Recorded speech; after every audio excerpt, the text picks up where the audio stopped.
آئے جائیں گے. یہ ان لوگوں کا نفسیاتی معاملہ تھا, سوچ تھی. 7 کمروں میں مکفل کر کے نا وہ نکلی تو حضرت سلیمان علیہ السلام کہنے لگے بھئی مجھے اس کا تخت چاہیے اس کے آنے سے پہلے.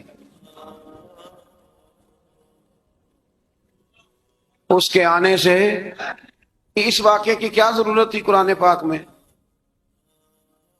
یہ کیا حاجت تھی یہ تخت والی ساری بات قرآن نے کیوں بیان کی؟ پوچھیں آپ اپنے دل سے بھی اور انکار کرنے والے منکرین سے بھی, اس کی کیا ضرورت تھی؟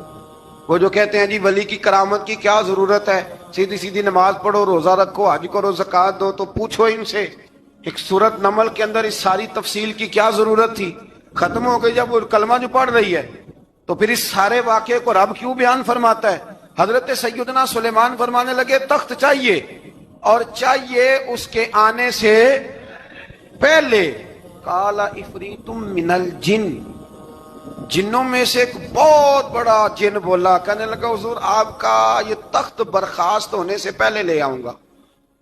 یہ جو آپ میٹنگ کر رہے ہیں نا, یا فیصلے ختم, کچھ نے لکھا صبح سے شام تک میٹنگ ہوتی ہے اور اس کو آنے میں پتہ نہیں کتنے دن لگیں گے, تو میں یہ برخاست ہونے سے پہلے. اور کچھ نے کہا جی آپ شرط کیوں لگاتے ہیں کہ صبح سے شام تک ہوتی ہے؟ اس جن نے کہا جی آپ 10 منٹ میں فارغ ہو جائیں, آپ فارغ ہوں گے تو تخت آ جائے گا. مفسرین نے لکھا ہے کہ جب قرآن کہتا ہے کہ اس نے کہا کہ آپ کے فارغ ہونے سے پہلے, اس کا مطلب ہے کہ جب آپ اٹھیں گے یہ جگہ خالی کر دیں گے تو تخت یہاں کیویں, ہزاروں میل کا فاصلہ ہے, آ جائے گا پر ہوائی جہاز پہ, کارگو کرا کے, جی DHL کے ذریعے. کیسے آئے گا؟ وہ آئے گا تو بس آئے گا. تو حضرت سلیمان کی تو بادشاہت تھی نا زمانے پہ, فرمانے لگے نہیں نہیں تو لیٹ ہے, تو لیٹ ہے, تو ہمیں جانتا ہی نہیں, ایٹ سٹ تے پکھڑا کوار گندل, اسی اور بھی بوٹیاں جاننے ہاں, یہ تو لیٹ ہے, ابھی ہماری طاقت اس سے زیادہ ہے. بڑی کمال بات لکھی ہے لکھنے والوں نے. ایک مفسر نے لکھا ہے کہ ابھی حضرت سلیمان نے غلاموں سے منگوایا ہے, اپنی بات کوئی نہیں کی, یہ حال ہے ان کے غلاموں کا, تو سردار کا عالم کیا ہوگا؟ حضرت سلیمان کہنے لگے بھی جلدی جائیے. قال الذی عنده علم من الکتاب انا آتیک بہ قبل ان یرتد الیک طرفک. تو اٹھا ان میں سے وہ جس کے پاس کتاب میں سے علم تھا, ساری کتاب کا بھی نہیں, علم من الکتاب, کتاب. وہ اٹھے جن کے پاس کتاب میں سے علم تھا, تو وہ اٹھ کے کہنے لگے حضور میں لے آؤں گا. کب؟ آپ کے آنکھ جھپکنے سے نہیں, آنکھ جھپکنے سے. بندہ تھا جن تھا, جن کی تو بات مانی نہیں انہوں نے. کیا کہا؟ آنکھ جھپکنے سے, میں آنکھ جھپکنے سے پہلے لے آؤں گا. تو حضرت سلیمان کہنے لگے تو ٹھیک ہے چل لا پھر, لا پھر. آنکھ جھپکنے سے بڑے ہی نہیں, پھر غصہ نہیں آتا ان پہ, پھر غصہ نہیں آتا. میرے شیخ کامل, مرشد اکمل, شیخ بحر و بار حضور غوث پاک جیلانی, حضرت غوث اعظم یوں کر کے شاگردوں کو, مریدوں کو سبق پڑھا رہے تھے, پڑھاتے پڑھاتے ہاتھ آگے کیا, اور جب ہاتھ واپس آیا تو بھیگ گیا تھا سارا.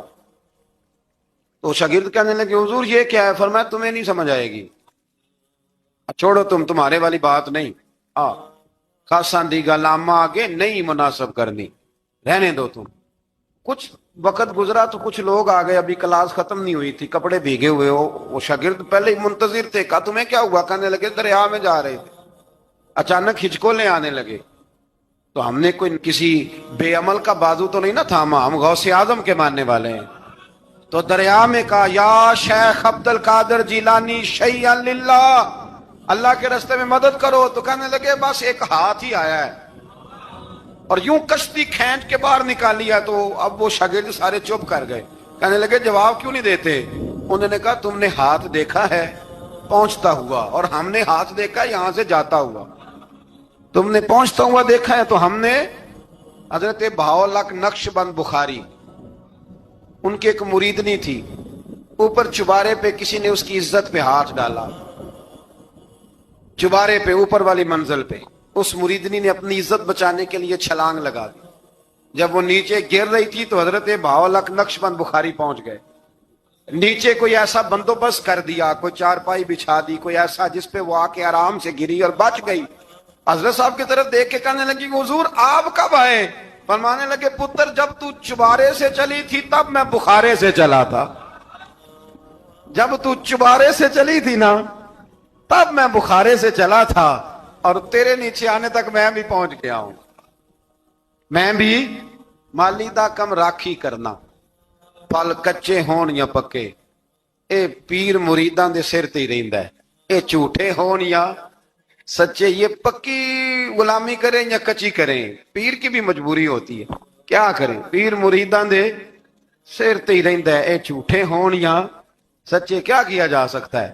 لیکن نا نافرمان بیٹے کا بھی تو جائیداد میں حصہ ہوتا ہے نا، نافرمان بھی ہو تو جائیداد میں حصہ تو، چلو باپ ناراض رہے گا تو اللہ ناراض رہے گا، بات الگ ہے، پر جائیداد کا حقدار تو ہے نا، چاہے نافرمان ہی ہے۔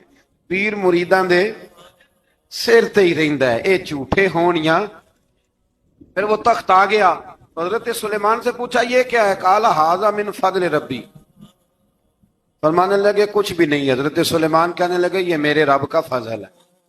شاید سب مفسرین نے بڑی بڑی باتیں کی ہوں، پر یہاں ایک قاضی ثناء اللہ پانی پتی رحمت اللہ علیہ کا فقرہ میں پڑھ رہا تھا، بڑا مزہ آ رہا تھا۔ قاضی صاحب فرمانے لگے اس آیت پہ، قاضی صاحب کہتے ہیں جن پر نرا فضل تھا، ھذا من فضل ربی، نرا فضل، فرمایا ان کی تو اتنی طاقت ہے کہ وہ ہزاروں میل دور سے 80 گز لمبا 80 گز چوڑا تخت آنکھ جھپکنے سے پہلے لے آتے ہیں، اور جن کے بارے میں اللہ فرماتے ہیں بشر المؤمنین بِأَنَّ لَهُم مِّنَ اللَّهِ فَضْلًا كَبِيرًا، فرمایا محبوب اپنے غلاموں کو خوشخبری دے دیں، باقیوں پہ نرا فضل تھا، ان پر تو فضل کبیر ہے، ان پر تو بڑا ہی فضل ہے اللہ کا۔ تو فرمایا جن پر فضل کبیر ہو، ایک نہیں، اس پر میں بڑے دلائل دے سکتا ہوں، کرامات اولیاء پر میں بڑے ہی دلائل دے سکتا ہوں، بڑے۔ غوث اعظم رضی اللہ تعالیٰ عنہ کے پاس بادشاہ آیا تو کہنے لگا پیر تب مانوں گا جب سیب کھلائیں گے، سیب کا موسم ہی نہیں تھا۔ تو حضرت صاحب آتے ہی اسے کہنے لگے اب تو میری ولایت کو سیبوں پہ تو نہ تول، وہ سیب کھلائے تو ولی یا نہ کھلائے تو ولی کوئی نہیں، یہ تو اب میری ولایت کو سیبوں پہ تو نہ تول۔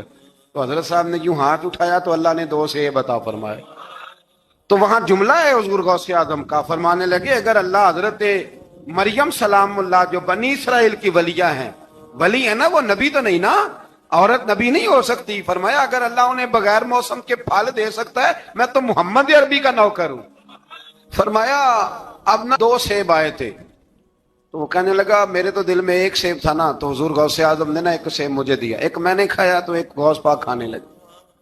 کہتے ہیں میں نے منہ میں رکھا، ذرا ترش تھا، تو میرے چہرے کا وہ رنگ دیکھ کے نا، اثر دیکھ کے کہ تلخی محسوس، تو غوث اعظم کہنے لگے میرے والا کھا۔